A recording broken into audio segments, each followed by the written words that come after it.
zdar Boh hore, smrť nám kynie, šachta volá, kahan už tlie.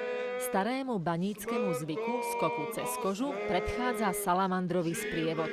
Ten má svoj pôvod v Banskej Štiavnici, kde bola v roku 1762 založená prvá banícka lesnícka akadémia. Salamander je z živočích, ktorý bol veľmi signifikantný pre Banskú Štiavnicu a legenda hovorí, že pastier, ktorý pásol ovečky, našiel raz salamandra zlatého a strieborného. A keď pod nimi obratil kus skaly, tak jedno bolo kus zlata a druhé bolo kus striebra.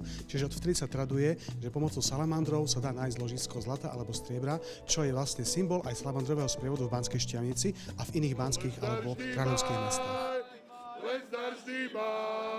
Tento salamandrový sprievod je pre nás veľmi dôležitý, pretože symbolizuje určitú štruktúru, ktorá je aj v rámci akademickej sféry. A pri pochode mestom sa vlastne pralína a musí chodiť zo strany na stranu, aby symbolizoval pohyb tohto salamandra. Aj skok cez kožu začal svoju históriu písať v Banskej Štiavnici. Práve túto tradíciu si v roku 1952 osvojila aj fakulta Berg v Košiciach. Tá koža v banickom žargóne tiež ju nazývajú, že ošliador je vlastne pomôckou, alebo bola skôr teda pomôckou starým baníkom, ktorí v tej koži nosili rudu vonku z bane, prípadne sa šmýkali po tejto koži, keď fárali dole do bane. Tam sa odzrkadľuje tá história a skáče sa v súčasnosti cez tú kožu. Skok cez kožu má svoj tradičný scenár. Všetko riadi predseda tzv.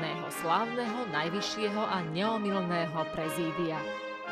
Pred samotným skokom samozrejme je vyzvaný ten prvák, zase v našom žargóne nazývaný lišiak alebo fuchs, aby vystúpil na ten súd a na tom súde musí splniť nejaké podmienky toho prijatia do cechu baníckeho.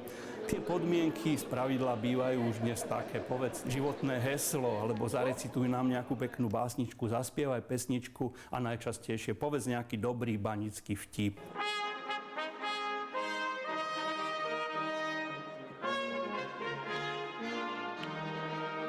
Ja som prvýkrát skákal v roku 1957 ako študent prvého ročníka fakulty a pre nás to bola veľká udalosť.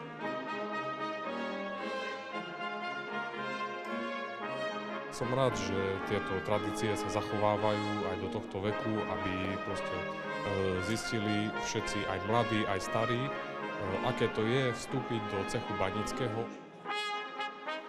Keď som začínal, ja bol nás 80, dnes ich tu bola zhruba 40 ľudí a u mňa osobne je to určitá tradícia.